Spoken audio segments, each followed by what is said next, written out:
Hello my dear students, welcome to the MS science academy. मैं हूं मीनू श्रीवास्तव और आप यहां देख रहे हैं न्यूट्रिशन के बारे में। अभी तक हमारी सीरीज जो चल रही है उसमें लाइफ प्रोसेस में हम बहुत अच्छे से आगे बढ़ रहे हैं।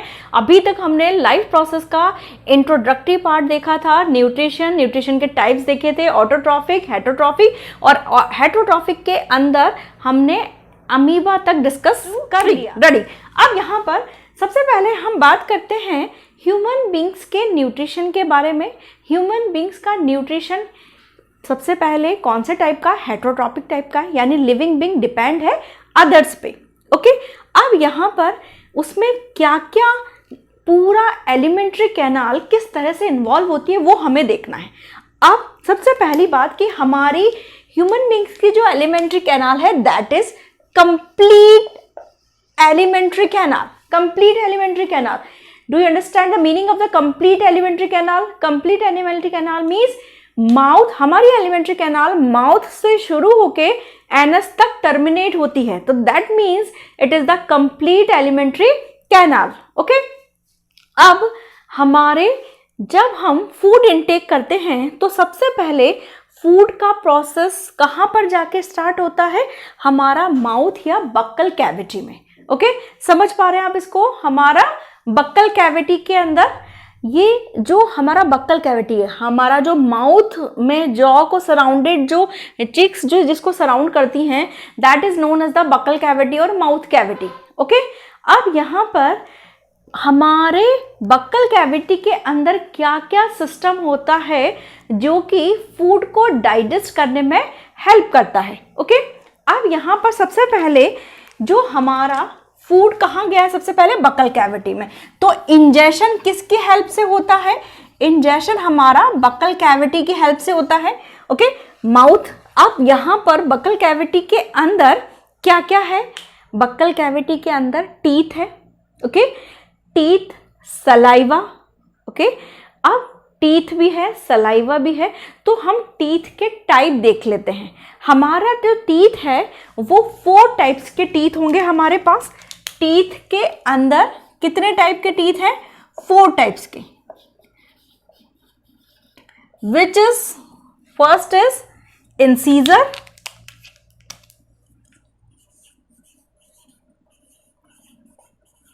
कैनाइन्स,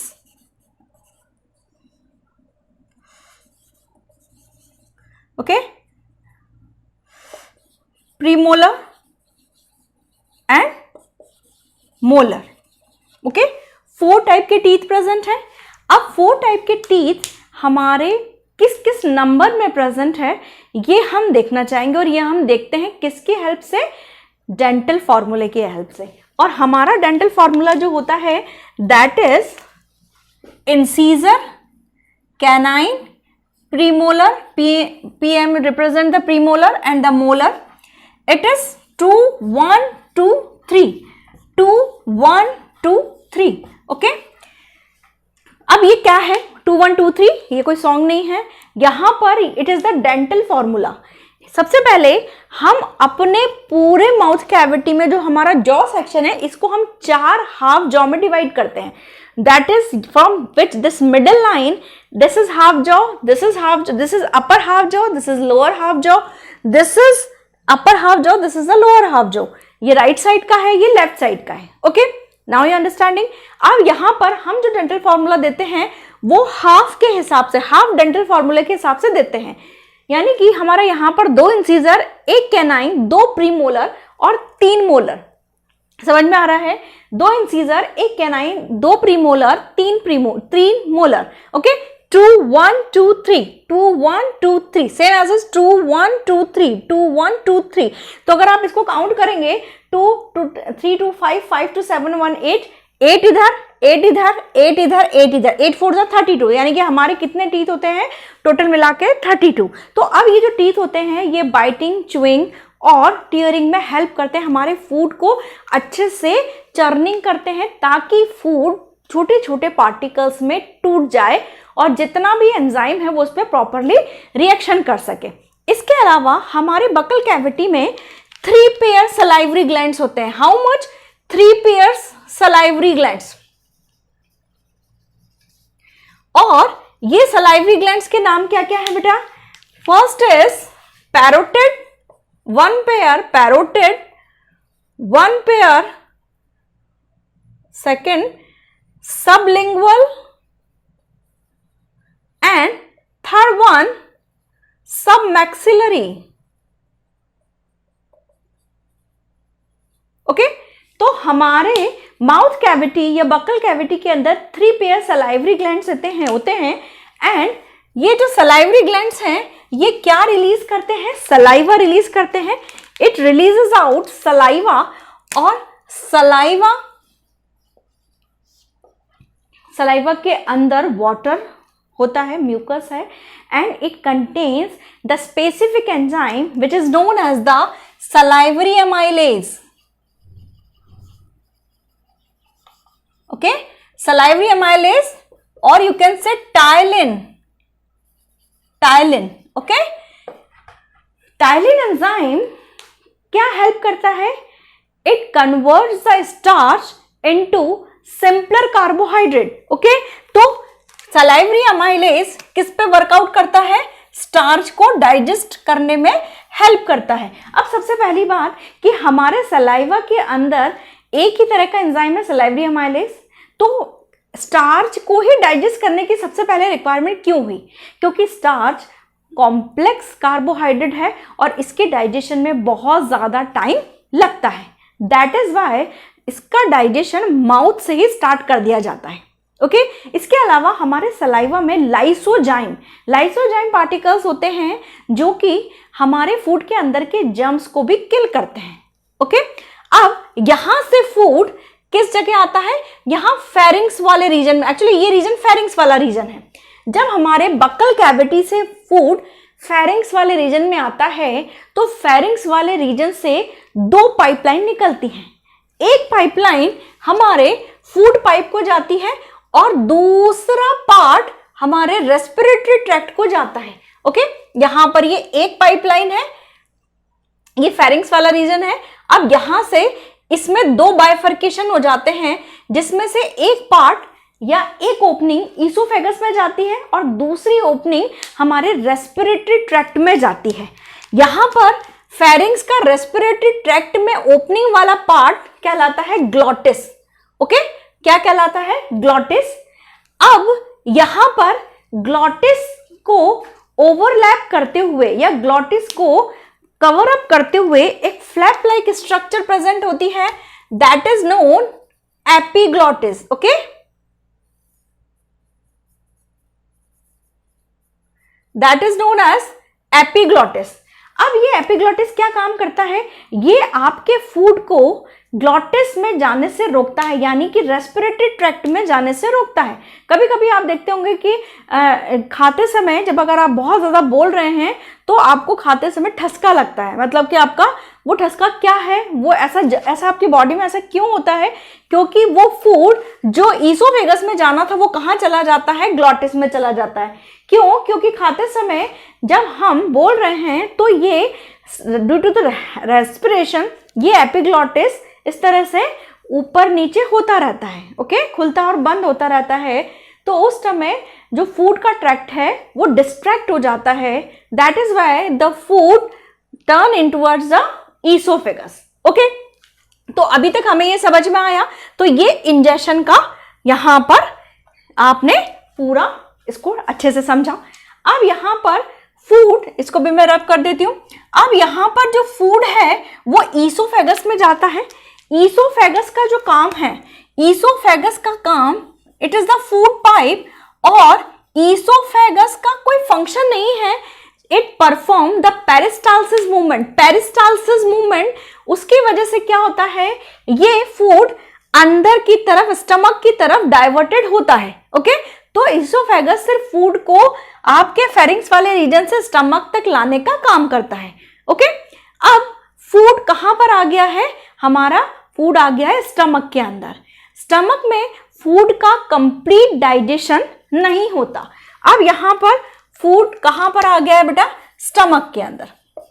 ओके, अब स्टमक के अंदर फूड का कंप्लीट डाइजेशन नहीं होता। फूड के स्टमक के अंदर क्या क्या सिक्रीट होता है, कुछ स्पेसिफिक जो है सब्सटेंसेस सिक्रीट होते हैं, और वो सब्सटेंसेस कौन कौन से हैं? HCl, HCl means hydrochloric acid, आपका pepsin and rennin, okay, pepsin and rennin, okay.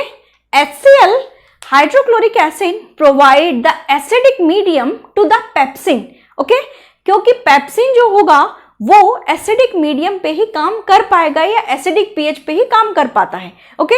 And pepsin work on the protein, किस पे काम करता है ये? प्रोटीन पे, और प्रोटीन को डाइजेशन करना या डाइजेस्ट करना स्टार्ट कर देता है, okay. It will convert the complex protein into the simpler proteins, okay. अब यहां पर जो रेनिन है, रेनिन एक्चुअली अडल्ट्स के अंदर सिक्रीट नहीं होता, it secretes into the infants, किसके अंदर सिक्रीट होता है? बच्चों के अंदर, और it is used for the digestion of milk protein, किसके डाइजेशन के लिए? मिल्क प्रोटीन के डाइजेशन के लिए रेनिन हेल्प करता है, and milk protein is the casein, okay, milk protein is the casein, okay. जब केसीन पे, मिल्क प्रोटीन पे आपका रेनिन रिएक्ट करता है, that casein convert into paracaseinate, okay, और वहां पर उसका डाइजेशन करता है। कभी कभी आपने देखा होगा छोटे बच्चों को जब वो दूध पी लेते हैं उसके बाद वो थोड़ा सा कुछ कर्डलिंग टाइप सा बाहर, मुंह के बाहर निकालते हैं, दैट इज द कैसीन पर जो रेनिन की रिएक्शन है उसकी वजह से वो पैराकैसिनेट फॉर्मेशन होता है।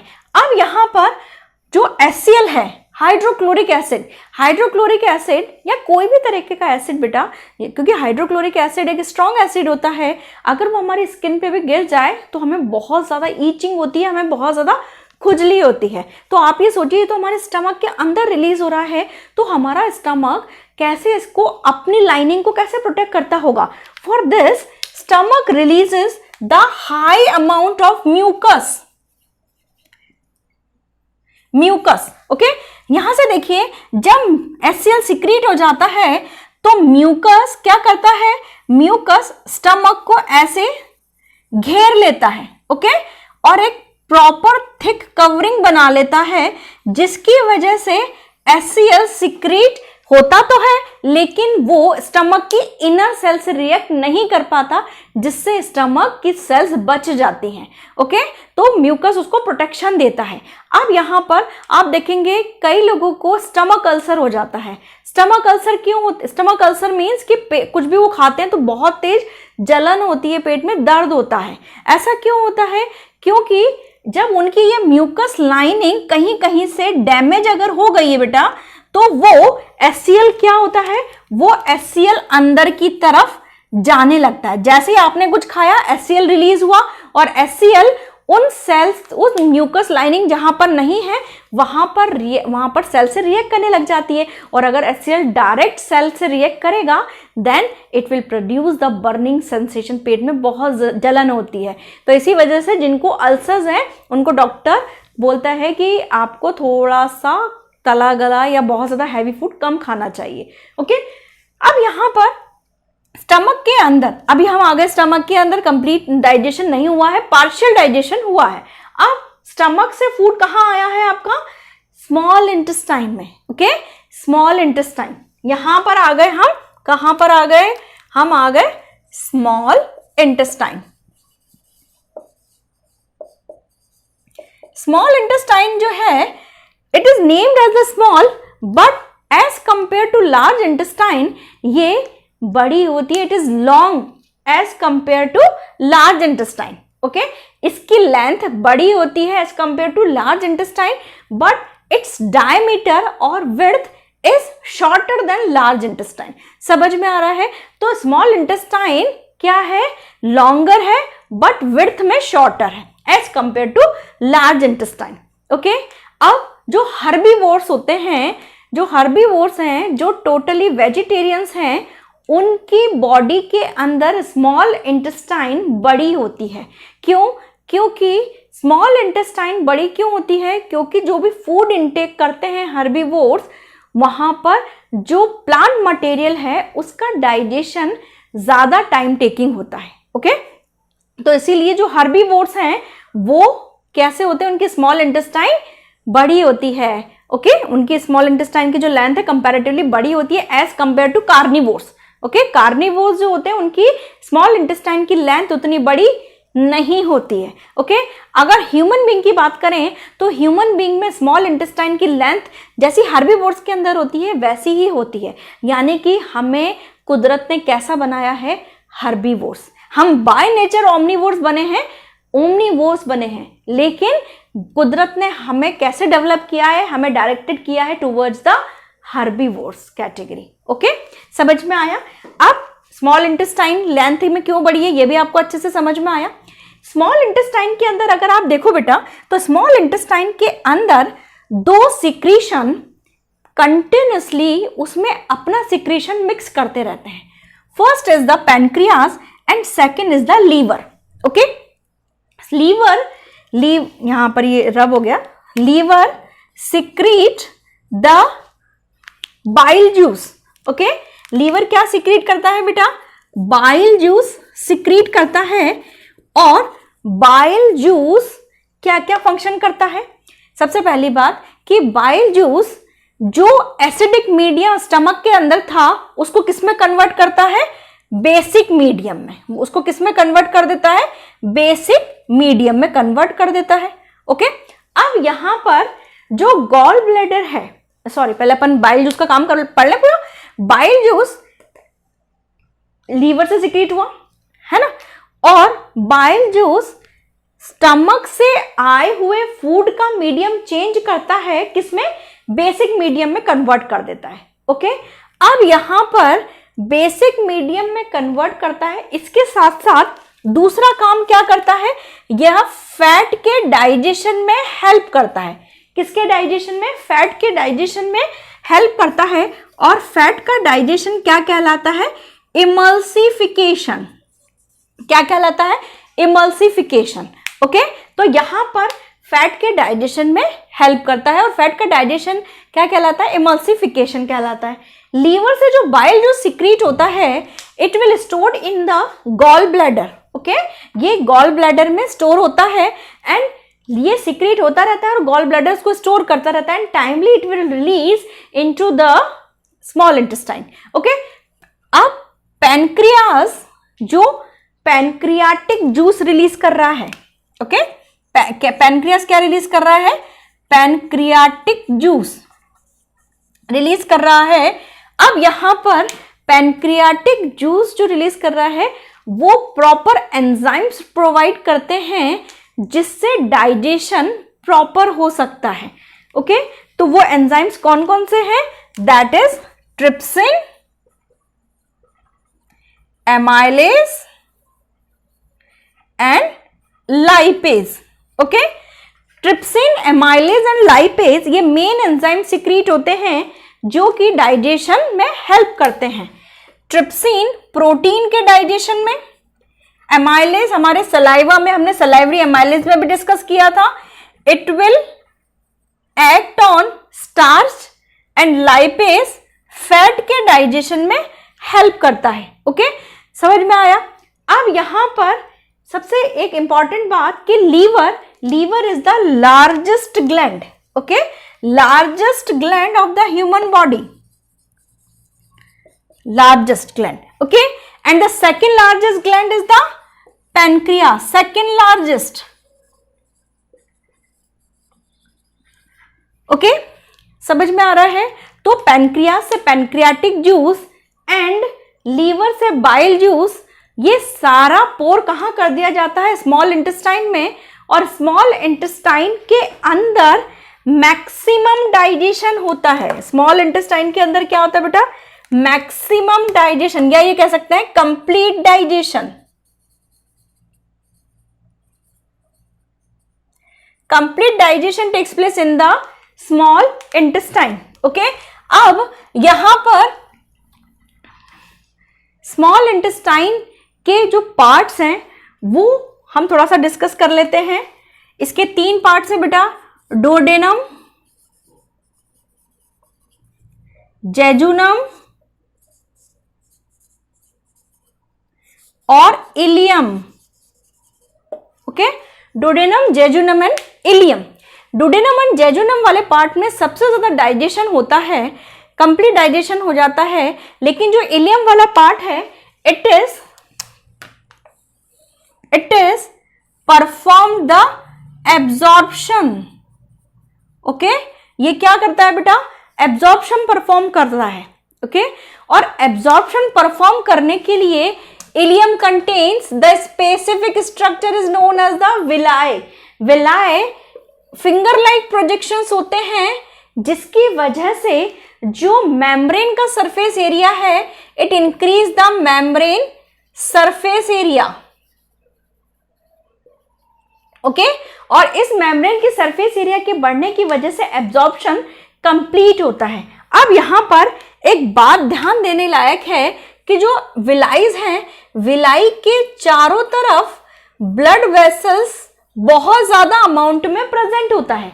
ओके, तो क्या हुआ कि जैसे ही यहां पर फूड पहुंचा, यहां पर फूड आता है, ओके, और ये एब्जॉर्ब करके सीधे से ब्लड में पोर कर दिया जाता है। ब्लड में पोर कर दिया, ये ब्लड में पोर कर दिया, ओके, कर दिया साहब ब्लड में पोर, और फटाफट से ये ब्लड इस फूड को लेके कहां चला जाता है, सेल्स के पास, and cells produce the energy, और एनर्जी प्रोडक्शन को हम क्या टर्मिनोलॉजी देते हैं, दैट इज एजिमिलेशन।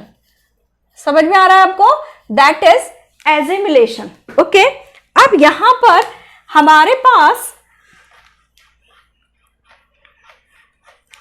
जो स्मॉल इंटेस्टाइन है उसकी ओपनिंग कहां होती है, लार्ज इंटेस्टाइन में। अब ओपनिंग कहां हो रही है बेटा, लार्ज इंटेस्टाइन में।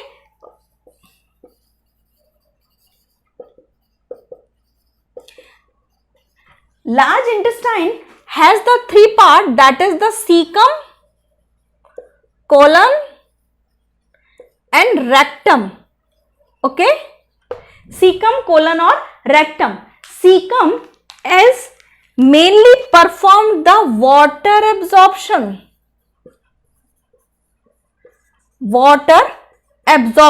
okay. Colon and rectum is performed main function for ejection। अब जो अनडाइजेस्टेड फूड है वो कोलन और रेक्टम के थ्रू बाहर निकाल दिया जाएगा। रेक्टम उसे कुछ टाइम के लिए स्टोर करके रखता है, and with the help of anus the undigested food is ejected out. समझ में आ रहा है? तो एक बार और हम फटाफट से इसको ओवरव्यू कर लेते हैं कि हमारा माउथ, बकल कैविटी के अंदर हमारे टीथ 4 टाइप के, incisor, canines, premolar, molar. Dental formula is 2 1 2 3, total teeth 32। अब यहां पर इसके बाद फूड आया ईसोफेगस में, फेरिंग से ईसोफेगस जो है वो दूसरा जो रेस्पिरेटरी पाइपलाइन है वो ग्लॉटिस वाला पार्ट, वो कहां खुलेगा आपका, लैरिंग्स वाले रीजन में, और ग्लॉटिस को कवर अप करता है, that is the epiglottis. Okay, अब ईसोफेगस के बाद जे शेप्ड स्टमक आएगा। Stomach releases HCl, hydrochloric acid, pepsin and renin. HCl provide the acidic medium because the pepsin needs acidic medium. Pepsin work on the protein, okay? और renin जो होगा वो केवल infants में रिलीज होता है। स्टमक में पार्शियल डाइजेशन होता है, ना कि फुल डाइजेशन। ओके, अब स्टमक के अंदर से फूड कहाँ आएगा आपका, स्मॉल इंटेस्टाइन में, और स्मॉल इंटेस्टाइन में 2 ओपनिंग होती है ग्लैंड्स की। First is the liver and second is the pancreas. Liver is the largest gland. अब यहां पर लीवर के अंदर से क्या रिलीज होता है, bile juice, and bile juice store कहां होता है, गॉल ब्लैडर में। ओके, अब बाइल जूस क्या प्रोवाइड कराता है, बेसिक मीडियम प्रोवाइड कराता है, बिकॉज स्मॉल इंटेस्टाइन के जितने भी एंजाइम हैं वो क्या करेंगे, वो कौन से पीएच पे काम करते हैं, बेसिक पीएच पे। ओके, इसके साथ साथ the bile juice perform main role in the fat digestion, and the fat digestion is performed with the help of emulsification process. Okay, अब यहाँ पर ये स्मॉल इंटेस्टाइन में पैनक्रियाज का जूस भी रिलीज होता है, that is the pancreatic juice, and the pancreatic juice is contain trypsin, amylase and lipase. Okay, अब यहाँ पर दो स्मॉल इंटेस्टाइन की ओपनिंग होती है लार्ज इंटेस्टाइन में।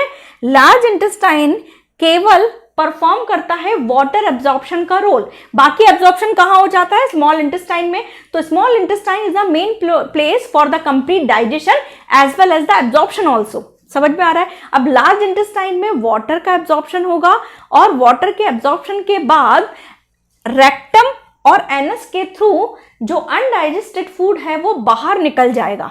स्मॉल इंटेस्टाइन में जो एब्जॉर्प्शन होता है it will perform through the villi, and villi सीधे उसको ब्लड में पोर करते हैं एब्जॉर्ब्ड फूड को, और एब्जॉर्ब्ड फूड ब्लड में जाके सीधे सेल्स तक जाता है और वो एनर्जी जनरेशन के काम में लग जाता है। ओके, तो मेरे ख्याल से फाइनली आपको पिक्चर क्लियर हुई होगी कि बेसिकली ह्यूमन बींग्स के अंदर न्यूट्रिशन कैसे होता है। फिर भी अगर कोई भी आपको डाउट है you can ask me in the comment section. और अगर आपको ये वीडियो वाकई पसंद आया है तो like, share and subscribe also, और आप बेल आइकन भी ज़रूर दबा दीजिएगा, क्योंकि मुझे रिसेंटली पता लगा है कि अगर बेल आइकन नहीं दबाया है तो नोटिफिकेशंस प्रॉपरली नहीं आ पाते हैं।